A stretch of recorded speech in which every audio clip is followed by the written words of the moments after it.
morning. I will now call the monthly meeting of the Louisville Metro Air Pollution Control Board to order today, Wednesday, July 17th at 10 a.m. We do have a quorum. Are there any introductions, Mr. Tack? I'm sorry. Do we have any introductions on? No, sir. No. Public recognitions? Not this morning. The regular board meeting held on July 19th, the minutes have been distributed for your review prior to to this meeting. Are there any corrections or updates to the submitted minutes? If not, the minutes stand approved. Thank you. Public comment, Mrs. Hamilton. I received no request this morning for hearing.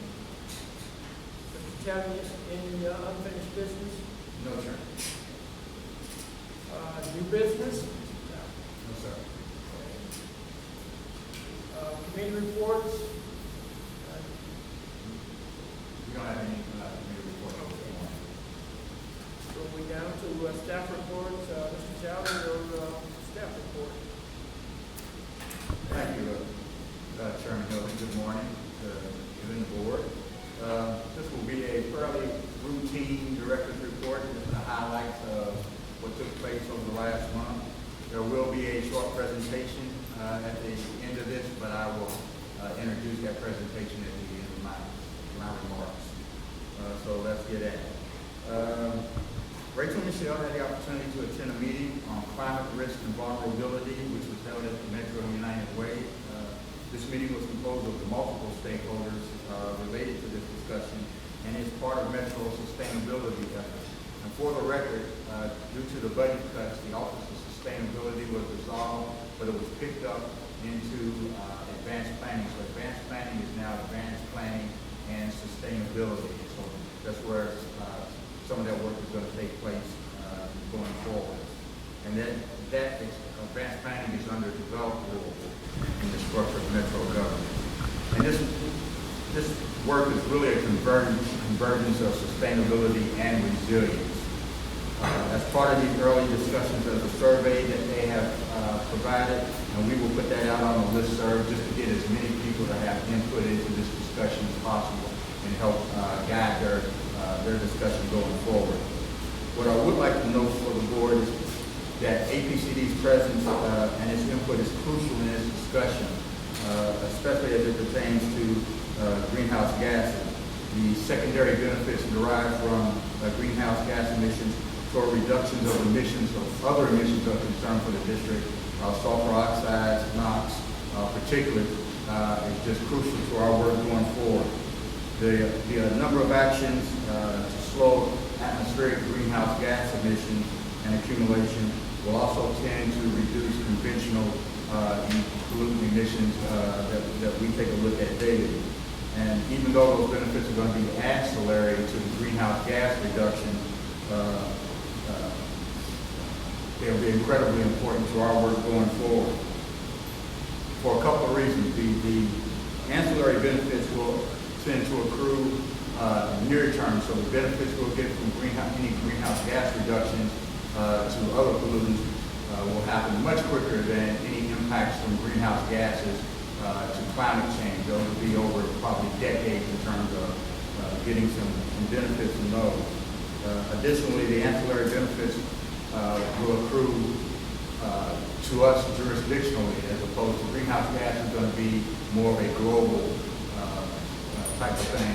But those reductions, anything that we can do locally to reduce greenhouse gases that impact on the secondary level other pollutants, we will see that in the near term, and those benefits will accrue to our community. So it's very important for us to be involved in this discussion because from a clean air standpoint, we will get additional benefits from that.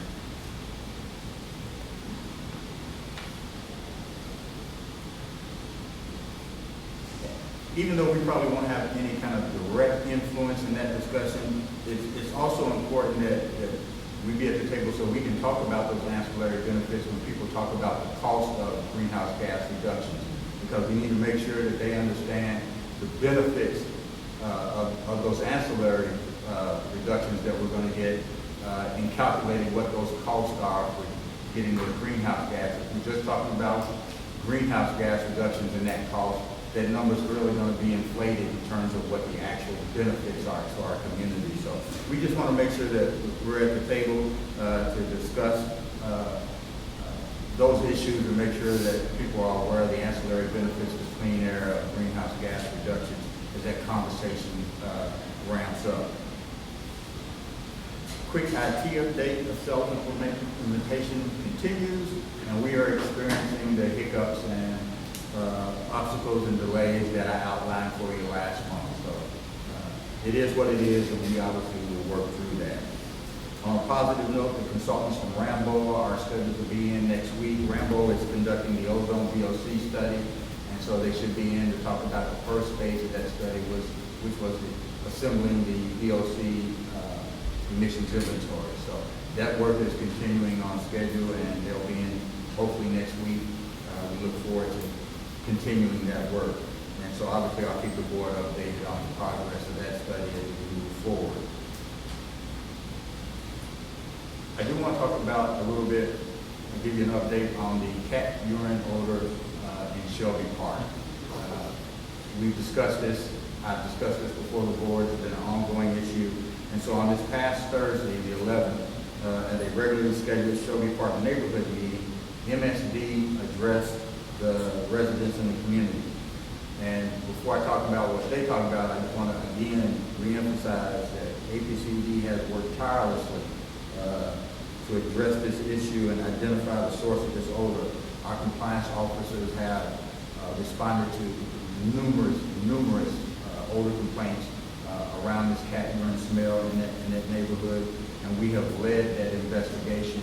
And in fact, we were behind getting ourselves, along with MSD, Codes and Regs, Louisville Public Health and Wellness. Was there anybody else in that group? That was it. All out to the site to walk the neighborhood, and that's really where we made the initial breakthrough in trying to figure out what was going on there. So, but having said that, this is an odor that emanates from the sewer system, and even though it may not be the direct response, MSD may not be directly responsible for it. It is coming from the sewers, and it is their responsibility to address that. And that's why this was their meeting. They led this meeting, and that's the way that it should have been. We have additionally reached out to some of our colleagues on a national level with other agencies across the Southeast. We've made some contacts that have experienced odors with similar profile and characteristics. And so we've scheduled a telephone call with ourselves and MSD, and actually it was North Carolina, I think the Wilmington community. And so we'll talk about what they found to be the issue generating that odor. So we're doing everything we can to address this for the residents of Shelby Park. Can I ask you know what the source Sure. is? Well, we have a good idea of what it is. We think it is a result of a chemical reaction between a chemical that is getting put into the sewer system with sewer gas. And so we have strong evidence that creates that cat urine odor. MSD indicated that they think what they found, because they're currently conducting daily monitoring of their sewer system, taking samples of their water on a daily basis, and they found some high levels of acetone. And so we found evidence that acetone with sewer gas will cause this particular type of odor. And that is the route that MSD is currently taking in their investigation to pinpoint exactly where the acetone is coming from, but they think that's where it is at this point. We had looked at it, and we thought maybe it might have been another chemical, but I think we're absolutely on the right course that it is a chemical that is mixing with the sewer gas that's causing the issue. And those are the steps that MSD is currently taking. They're also replacing some of the vented manhole covers with solid covers going forward. They're using some deodorant in some of the system, and they they told the community, and in fact, Tony Perry himself was at this meeting, along with a lot of his key senior management, that they are at that site daily, taking those samples and trying to address this issue. And he committed to resolving this issue for citizens of Shelby Park. Having said that, Do we know what the sewer gases are all the time, so that way, if there are future things that are run into the sewer, we can anticipate that kind of reaction? So it's basically acetone mixing with hydrogen sulfide. So it's a hydrogen sulfide. Right. We know it's always there. Right, it's creating a compound that's very characteristically called feline P, not PE, but P or NNP. It's a mercaptan. So there's some pretty good information out there. We think that that is the source. For us, is that sewer system. It's now up to MSD to track it back to one of their industrial users, and then to put processes in place to prevent that acetone coming into the sewer system and creating that formation. It's a very short section of these storms where it's occurring. So Thinking, kind of prospectively, do we know what other kinds of things can react to it and create odors so that way, if we want to regulate the discharge from along that line, the Metropolitan Sewer District implements a portion of the Clean Water Act. It's a pre-treatment program. Their rules and regulations are on their website. Their rules require that companies that discharge chemicals to their sewer system can't create objectionable odors that violate some other rule. So they're implementing a program to avoid that. This is just one of those instances where the odor threshold for feline P for MNP is per trillion. It's a very odoriferous compound. But again, MSD is the regulatory authority for things that go into the sewer system. And in this case, they are working through that industrial discharger program to kind of track it back and then see where they can implement processes to reduce its formation. Is this section of town, do they have separate sewer system like the Senator and Storm? Or just this one big combined system. combined system? I With the think, exception of Rubbertown. So the Rubbertown companies are not on a combined stormwater system. They are Separate. directly piped in a separate, Contact. right, it's a sealed pipe. It doesn't have stormwater coming into it. So stormwater can't come out, or air can't come out. And it goes from Rubbertown directly to Morris Foreman. To Dr. May's point, in addition to that pre-treatment program, the way that the sewer system is designed, it has catch basins, for example, that have traps, just like your home, and that water acts as the seal to keep sewer gas from entering into the ambient air. What MSD did as part of their investigation in that area is they surveyed all of the catch basins. In some, they raised the water level so that that seal is tighter. In others, they had to go through and replace their cleanout ports. And the seal for the cleanout port was missing. That's just a straight discharge into the sewer system. They replaced those. And also there, like many of our older neighborhoods, some homes are directly, the downspouts are directly connected to the combined stormwater sewer system. That acts as a place where sewer gas can come out. So they have a downspout disconnection program. They, at our request, brought information about that downspout disconnection program door to door in the neighborhood. And they incentivize people by paying them to get their downspouts disconnected properly so that there's no open conduit to the sewer system. So I hope that when MSD completes its inspection, that we'll be able to have Brian Bingham come back, as he did after the Park Duval neighborhood issue, and provide an update for the board. and so, the last thing I will say on that is that APCD will continue to investigate any complaints that we receive, any odor complaints in Shelby Park neighborhood, and we will continue to monitor the progress of MSD, stay in contact with them as they work through the process so that we understand what they're finding and what they plan to do. I mentioned previously at, I think at last month's board meeting, that we will be scheduling a meeting with the Louisville Metro Public Health and Wellness. As expected, we did get that meeting scheduled as expected. I think the meeting went really well. There was mutual agreement that it would be it would be a benefit to us both to have some regularly scheduled meetings between our two agencies so that we could stay abreast of our respective work, make sure that we take advantage of all collaborative opportunities, and then any synergistic efficiencies that evolve from the work that we're doing. So I think it was a good meeting. We will, again, make that a regularly scheduled meeting to keep that conversation moving forward and make sure we're aware of what one another are doing.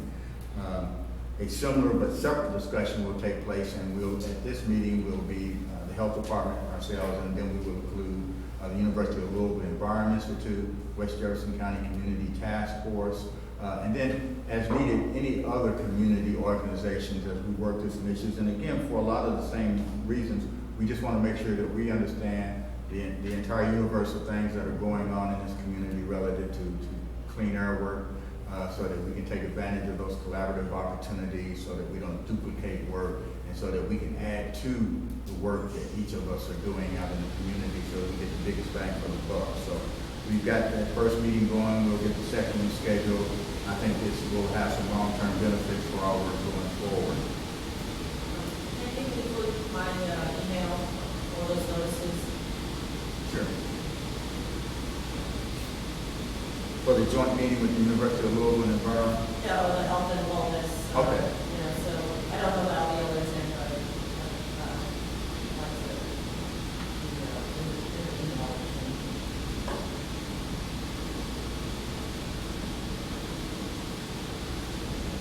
This past week, we had our bi-monthly all-staff meeting. We covered a lot of housekeeping items. We talked about the budget impacts, and more not from our standpoint, but I wanted to make it clear to the agency that other metro agencies are experiencing some cuts, so HR, OMB, and it's really going to impact us administratively in terms of maybe slower response times from those agencies because they cut staff and are working through those changes. So wanted to make our staff aware of that. Additionally, we discussed the issue of cybersecurity, and in fact, we had planned to have James Meese, who is the head of security for Metro IT, come in. He was unable to make last week's meeting, but we do have him scheduled to come in on August the 1st to address that subject. But I took the opportunity to stress to staff the importance of building a security awareness culture for APCD. I know that you all are aware APCD collects and stores a lot of pertinent information from the regulated entities that we work with. And so we have to take that security very seriously.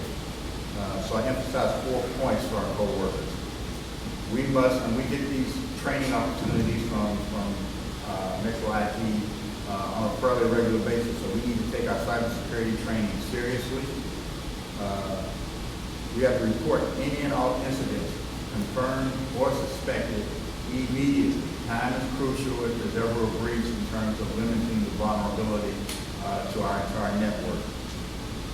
We must always follow all of the policies related to security, no matter how mundane or how inconsequential some of those policies may seem. And what I said to staff, you do not want to be the person who caused a security breach because you did not follow a rule. So it is important that we keep that in mind. And then the fourth thing, and this is good for all of us, and I told staff this, these same rules apply to you personally and at home. Cybersecurity is big business and big crime, so you just have to take this very seriously. So we, again, as I mentioned, we'll have Mr. Meese come out and talk to the staff directly about cybersecurity issues. Do you maintain that individually from the city, or is it? No. We work through the city's IT. They control all the networks that we work through. And I assume probably there's some other agencies out there, but we have a lot of public-facing work that we do and work with EPA, and so those security issues cause us some specific problems that we have to work through as we try to get information back and forth. And so we have meetings with IT trying to work through those security issues. And we understand their need for security. It's our job to make them understand our need to be able to communicate with the entities and EPA and other folks that we do business with. I've talked about this before. It's University of Louisville City on Science project. Rachel, Michelle, and I attended last week's installment, which is an outreach program by the University of Louisville. The topic is the paper that they went over at this last installment was the EPA paper written by Dr. Evan Toma, which outlined some of the preliminary results from the RARE study on next generation emissions measurement system, a demonstration project.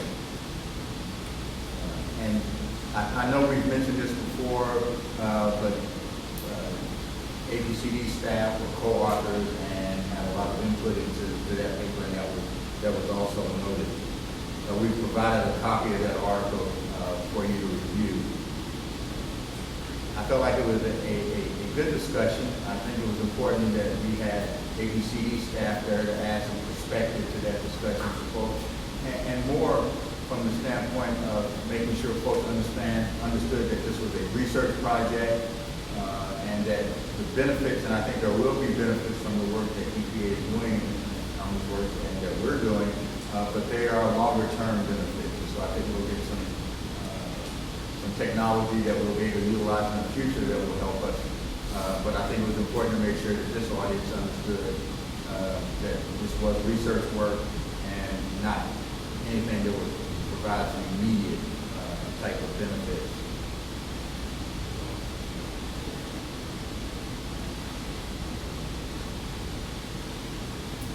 We did have a couple of clearing the air workshops. So we had a special technical workshop this past Saturday, and it was exploring local online resources. And I want to give a special thanks to MSD, who allowed us to use their computer lab at their 7th and Liberty location. We appreciated that. The site worked out well for us. There was a presentation on GIS, the Geographic Information System, and then specifically Logic, which is the Jefferson County Information Consortium, and that presentation was conducted by Jess Hamner. We had a presentation from Andy Rutz, a transportation planner for Kentuckiana Regional Planning and Development Agency, or KIPTA, and they presented on their work. And then, of course, we had the opportunity for Byron Gary, our own Byron Gary, who provided an overview of EPA's environmental justice screening and mapping tool, the EJ screen. We talked about that before the board. And then he also covered APCD's website resources. I think great information was provided. It highlighted tools that will allow the community to better take a look at the data that is out there and take a look at it at a very specific neighborhood level if they choose to. So good information, and we just want to continue to do that to make it easier for folks to access. Because our website, I know you've all taken a look at it, just has tons of information on it. There's a lot of information out there. And these are just tools to help people work through that. I have a question about that. What avenues are you guys using to advertise these workshops outside of the APCD website? Are they, I know I get some of the workshop flyers on the Nextdoor app, but what other? I know the mayor puts it on his face page. We also do a Facebook blast prior to each meeting, trying to get it out on that format. I mention it everywhere I go. Yeah, please. Again, good morning. My name is Lauren Collins, I'm the environmental coordinator, and I am managing the premier workshop series. So, aside from Nextdoor app and our Facebook post, we also engage with our community groups, which are a great resource for us to submit information to send them out to them as well. And we also put our flyers in the library. We usually get a handful of those every 2 weeks out. But we're always open for other avenues. So if you have any recommendations, please feel free to let me know after the meeting or email me, because we're always looking for different ways to reach folks. But we've gotten our biggest bang for our buck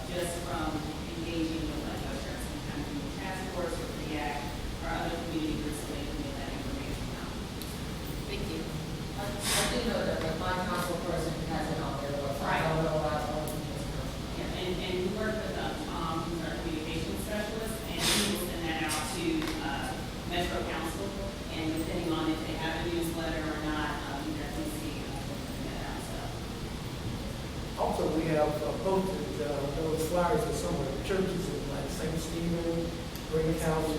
They have on their bulletin boards. And it's good to make those local connections because if they do have someone that has, puts out a monthly newsletter for the church or the community, it's great to just send in the PDF and they can promote it that way. And then you can also make flyers. The Louisville Sustainability Council updates it on their event calendar and in their newsletter. So those are the kinds of networks that we try to get information to so that they can then put it out. So kind of build a web, so to speak. So we have any additional ones. We'd love to get the information.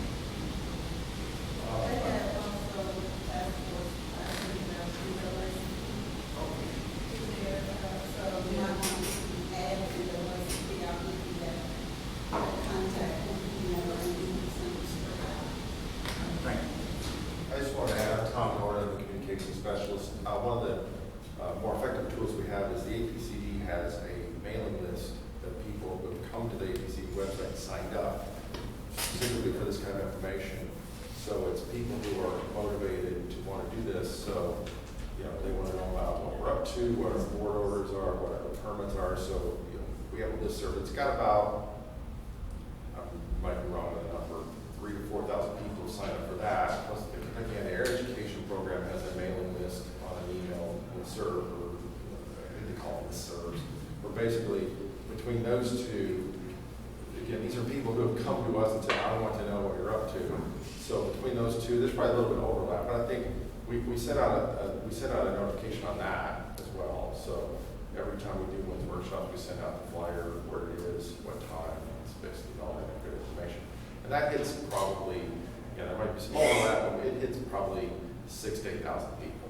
So, and then the Nextdoor app, which was mentioned before, that's a new neighborhood social media thing. A lot of people don't know about it because it's not like Facebook. You have to sign up. You can't even look at the website till you sign up for it.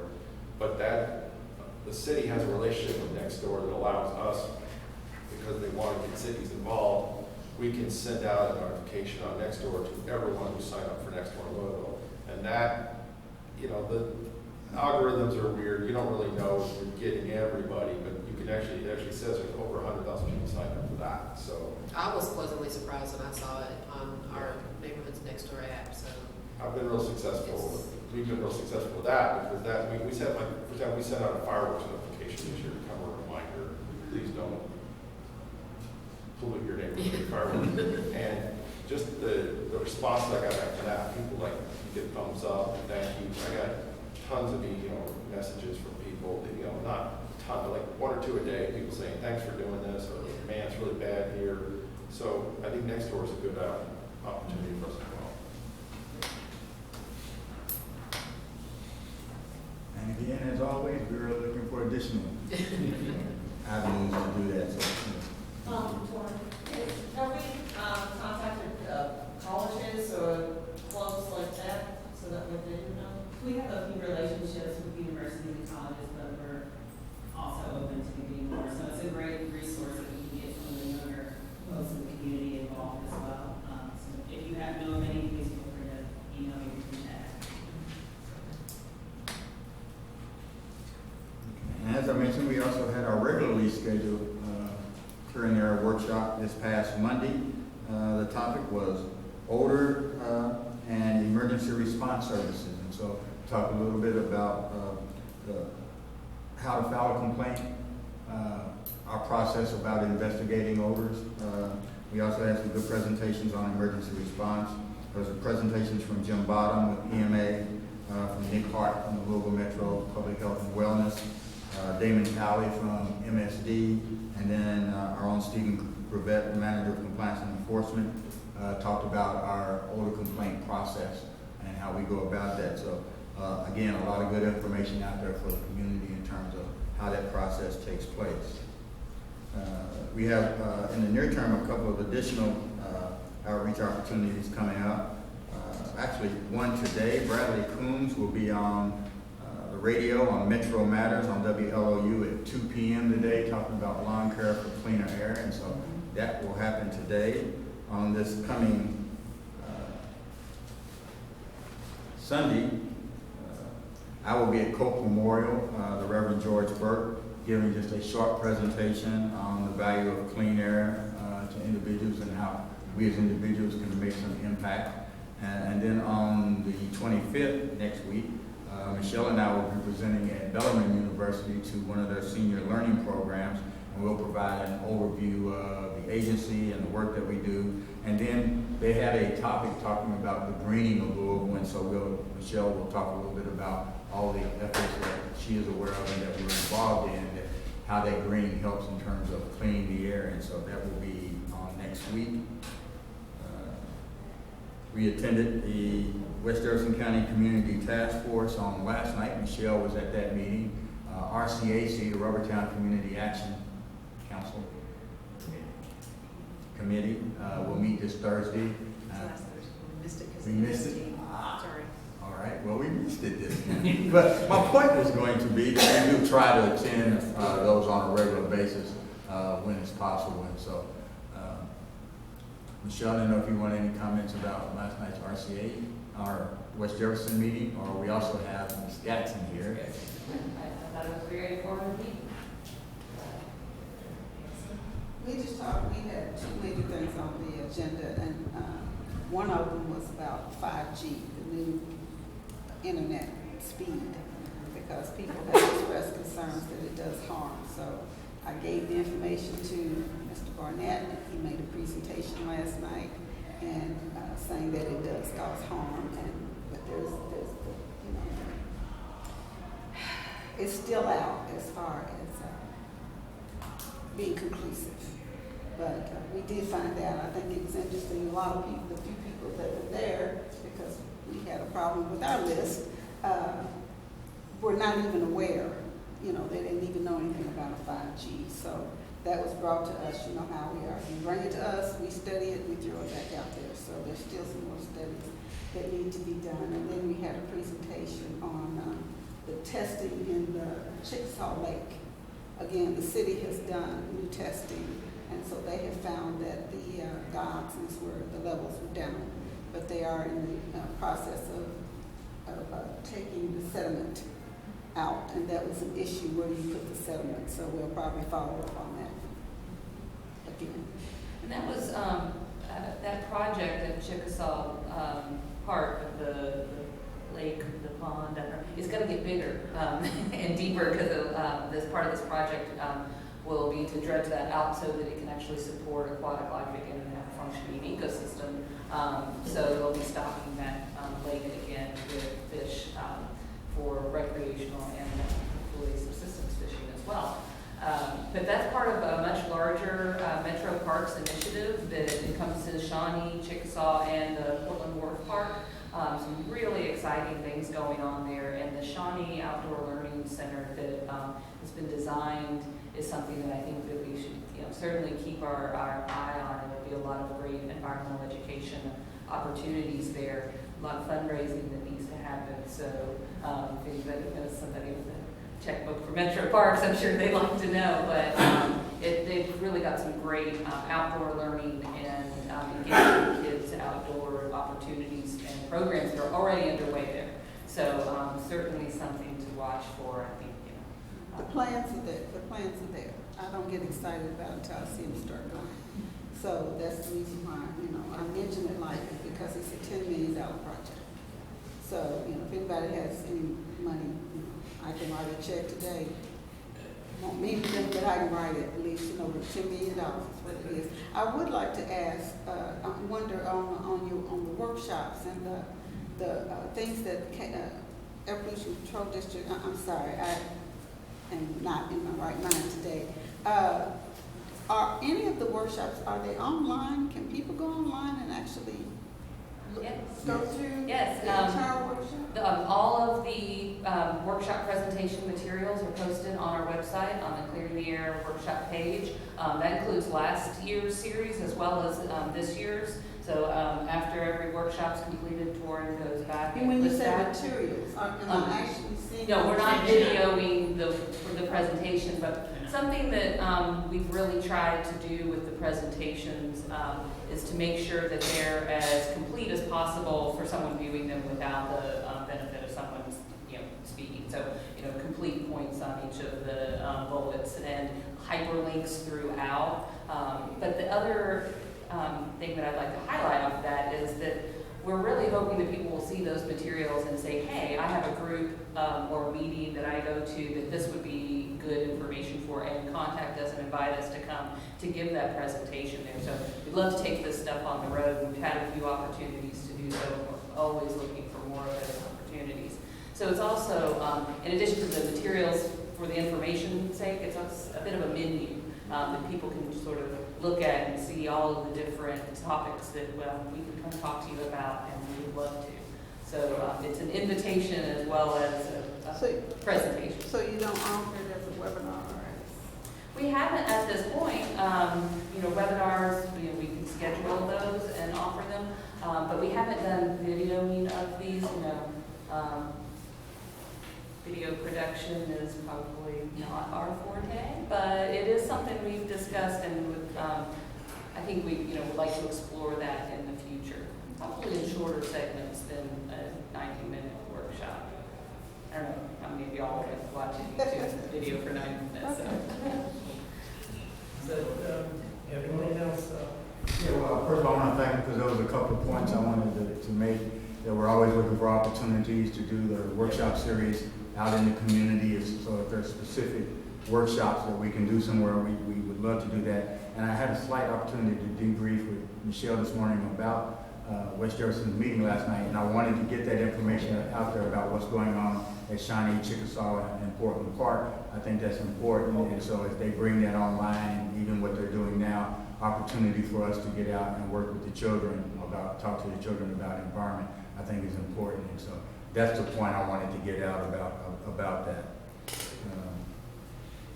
So as I indicated, we have a short presentation from Byron Gary this morning. And it's about advance notice of proposed rulemaking and public meeting update. And just to preface that, we've had this discussion in here before, and that sometimes the community, the other public participation opportunities through public comment or through formal public hearing, they sometimes come away from those events feeling a little bit frustrated and not completely heard, and they don't get feedback of those types. And so we were trying to find ways to address that, because we know that it's a real concern. And so without stealing any of Byron's thunder here, we'll move on toward his presentation. Thank you, Director Talley. I say thunder, I don't feel that it's as dramatic as thunder, but my name is Byron Gary. I'm the regulatory coordinator for the district, so I'm in charge of our reg updates, our state implementation plan, and those sort of things. I wanted to give you first a brief overview of our regulatory process, and then talk about regulatory updates that are out there right now that we're working on. So starting with our regulatory development process, we really sort of have two different paths that regulatory development takes. There's sort of our standard review process, which I think everybody here has had a chance to participate in now as board members, voting on those regs last month. And then we have sort of an extended review process that we go through that I'll outline in just a minute. We had a pretty set pattern for how we do those extended regulatory reviews, and we're sort of adding a new step in here that Director Talley alluded to. So this is sort of an overview of our standard review process that really starts with internal drafting. It's often routine administrative change, updates to stay in pace with EPA changes and things like that. Usually that's just me drafting changes to a regulation. I present those to our management, and our Secretary Treasurer, Ms. Hamilton, will call one of the committee meetings. The committee will or will not approve those for release for public comment. We'll take formal public comments in written form. We'll respond to those. We'll have a public hearing where people can come before the board, make comments, and we respond to those as well in sort of that written response to comment document. And then the board takes formal action on it. It's all very formal. There's not a whole lot of chance for discussions or that sort of thing. The places for public participation are really just at that committee meeting. We often have public members there during that formal public comment period and at the public hearing. And then previously we had this sort of extended review process. I've highlighted a couple of extra steps that we often take there. The first being that the need for regulations to be developed or revised, that very first step, doesn't just come from me necessarily identifying, changes that EPA has made or something like that. Sometimes it comes from public input on things that would be desired, the STAR program being a classic example of something that's sort of initiated by the public, or sometimes from other folks within our agency coming to me and saying, hey, is this something that we can work on or fix? And then the internal drafting and review is sort of preceded by formation of a work group inside. I get help from other peoples within the agency in scoping those reg changes, and it's a much more extended process within the agency.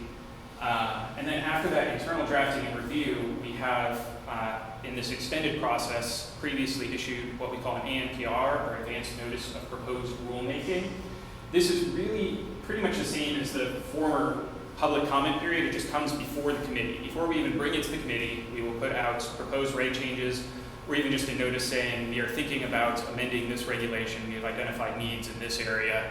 Please give us comments. And just like that formal public comment period previously, we term it an informal public comment period, but it still comes in the same form. People give us written comments. We compose a response to comment document, and that's often part of what we bring to that strategy or policy committee meeting. Still all very formal written response documents. And in the past, at hearings, we have often heard, as Director Talley alluded to, frustration at the sort of lack of being able to ask questions and have that sort of discussion and conversation about reg changes or those sorts of things. So what we have done, or decided to try, is adding this extra step after releasing that ANPR of having a public meeting. And this will really differ from that public hearing process in that we won't just have myself sitting up here with the board, listening to comments, taking them back up to our office, composing a formal response to comment document, and then bringing that to the board. This is really a chance for the public to come to us, ask questions about what we're doing, and have a discussion, a more informal setting where we can talk to people about their concerns, about what it is that we're doing, and try to actually give answers if people have questions that we are able to answer. So this, we're really hoping will bring more public engagement and direct interface with the community, as we've tried to do with a number of other projects recently, so that it's not that sort of two steps removal from the public. The reg that we're first trying this with is Regulation 1.08. This is our administrative procedures regulation. We had already identified some needed changes with this, both with regard to it handles how open records requests are made, as well as our regulatory process. So I'm going to just sort of go over what we have put out in that ANPR. This is one where we didn't actually release a copy of the reg with suggested changes. We just put out an advance notice saying these are areas where we have identified a need for change. Please come talk to us, tell us how you think that this should be handled. With regard to open records requests,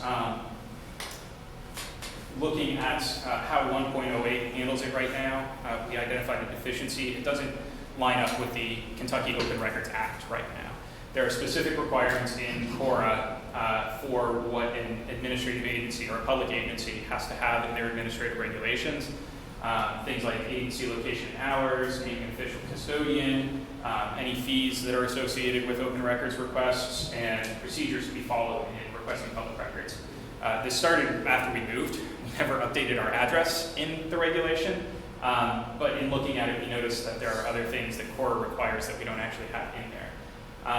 So what we have proposed at this point is, along with 1.08, promulgating an open records policy that has some of those things that change often, like our web address for open records requests, addresses, and some of the procedures and fees and things like that listed in that.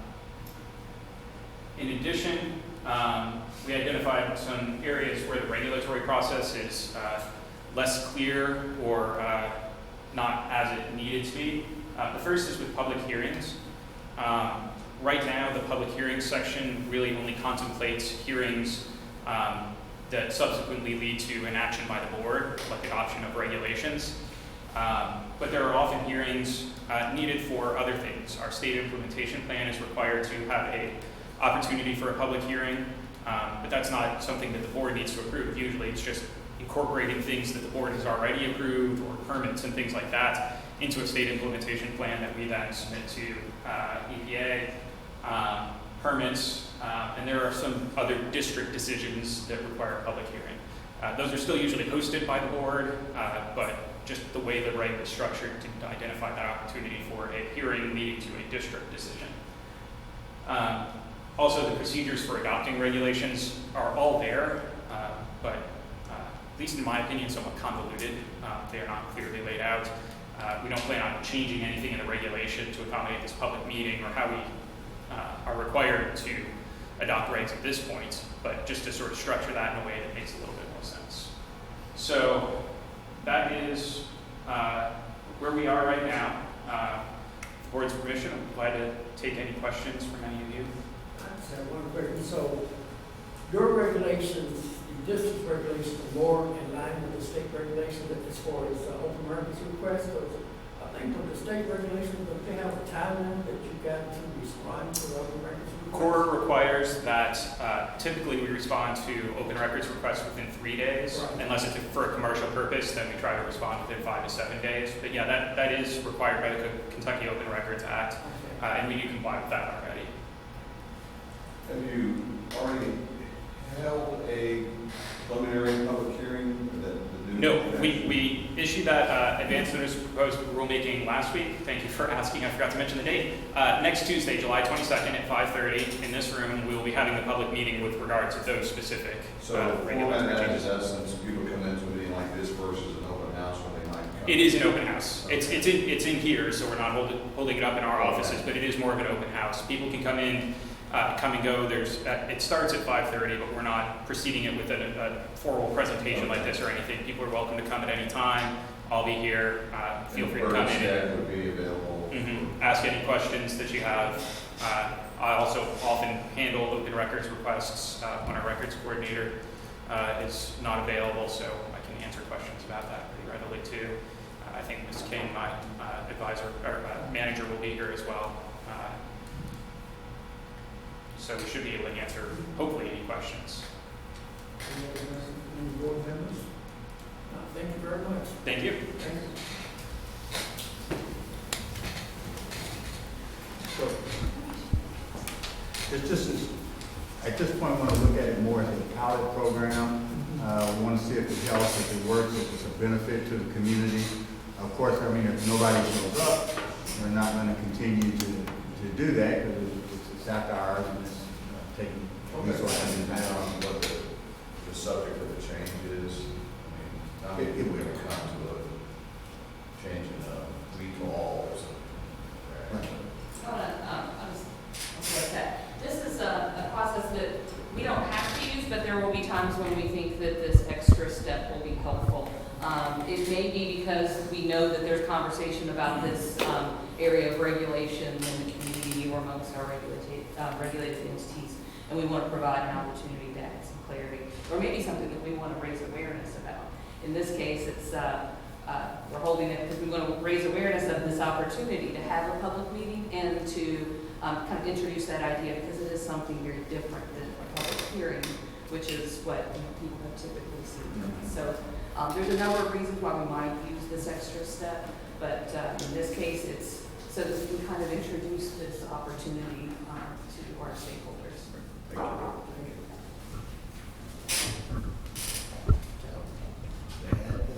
Thank you very much. Very excellent update on various subjects. Appreciate that. Looking at our agenda, our quality data, are there any questions from any of the board members on the submitted our quality data, ozone, PM? Is the spike on the 4th of July night always there for fireworks? Is that a permitted activity at some level? The firing of fireworks on a large scale, is that a permitted activity? No, it is not. It's an interesting spike. And actually, I think I'm correct in this, we talked about a little bit, I think it was a little lower this year than it is. Really?